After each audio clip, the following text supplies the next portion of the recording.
Welcome to Buddhas in Your Landfill. A Buddha in the landfill can be an insight or an experience that you can tell in a story, something you've learned, something you found that instructs you, or it can be something that, an insight that just comes to you when you're watching something. Like yesterday, when I was watching the football games, and I began to marvel at the great football stadiums that all of our cities build. And it reminded me of the late Middle Ages when every city in Europe built a gothic cathedral with great treasure. It took years to build these things. But these gothic cathedrals were opened up an interior space. You went through a door that looked like the entrance to a womb, and it opened up inside. And the great football stadiums open up inside to a great interior space. And both of these architectures are symbolic of the great goddess.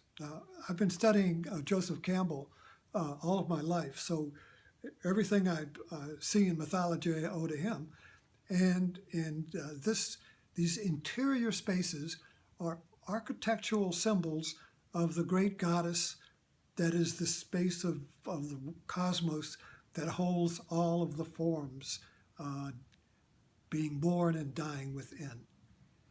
So the football stadium, then, we can start with as a symbol of the great goddess because it holds an interior space in which the dynamism of life is ritually reenacted. So let's take a look at ritual then. A ritual is a reenactment of a mythology, and it's the ritual that makes the mythology a living mythology. And it's a living mythology because it gives you, it centers you, it gives you a place in the world. You're energized. Your passion is awakened. It's the central centering device of human reality. These rituals. So, as the Gothic cathedral was the centering ritual in space of the European city, the football stadium is the centering ritual of American civilization. So let's continue to dig into this. When you go into the football stadium, it's an oval, which is the symbol of the goddess, the symbol of the womb, and around the field are the audience. So all attention of the mind is focused on this little patch of green field. The farther up you sit, the smaller the field. And now with electronic technology, the whole world focuses on that field. So on that one little green stamp, the minds of all of the humanity is focused with great attention, you see. So what happens on that field is where you have two competing teams. The field could be where individuals compete like football, tennis match. But here we have a team, and the field is like two tomcats competing to be number one. So this is a mythology or a mythic reenactment of the dying and resurrected Son, who is number one. That is unique and without a second. The dying and resurrected Son in mythology is the consort, is the son of the goddess. So the goddess always has associated with her the dying and resurrected Son. Even the tree is a symbol of the goddess, and on the tree, which is the cross, hangs the dying and resurrected Son.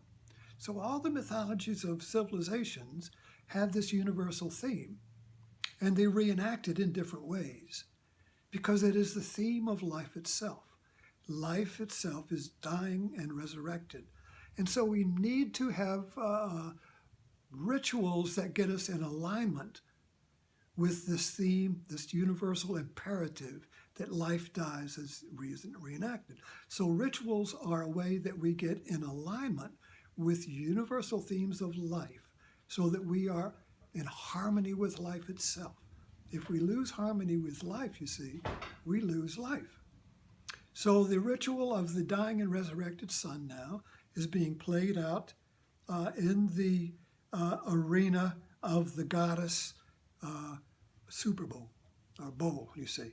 And so in football, these teams compete until you get to the Super Bowl, where you have the final unique one who is king for the year.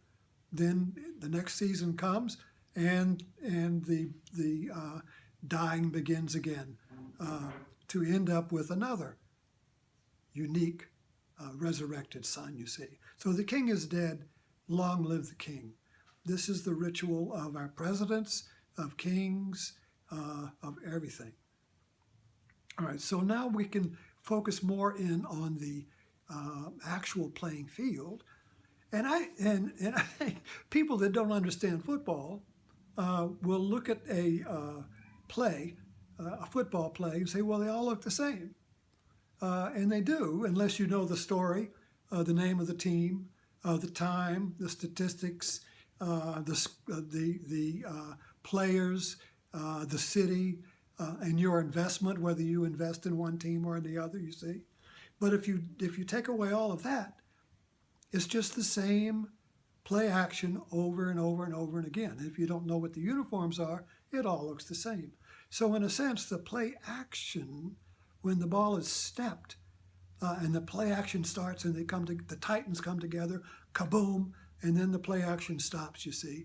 That little section is eternal. It's timeless.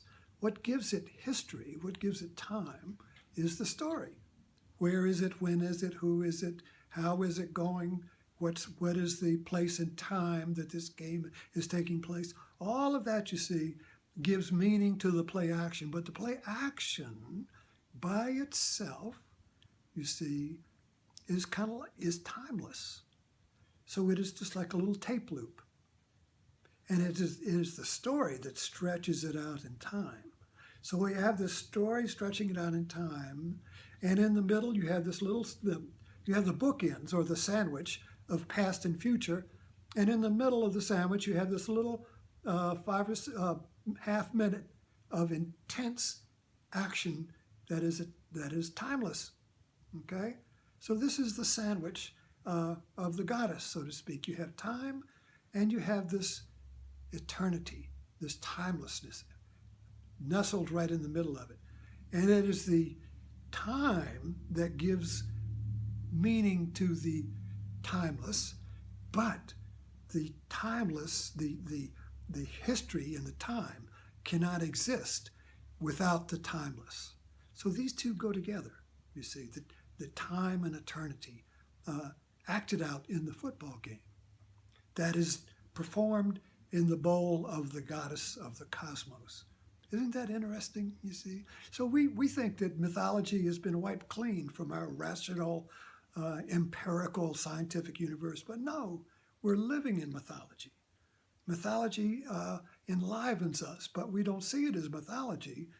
We see it as sports, we see it as movies, we see it as going to church. We see all these things reference to form and time and history, and we don't see the eternal mythology, the eternal rituals that we are investing in that give us meaning to life and center us in a place in the cosmos. So that's our Buddha in the landfill for today.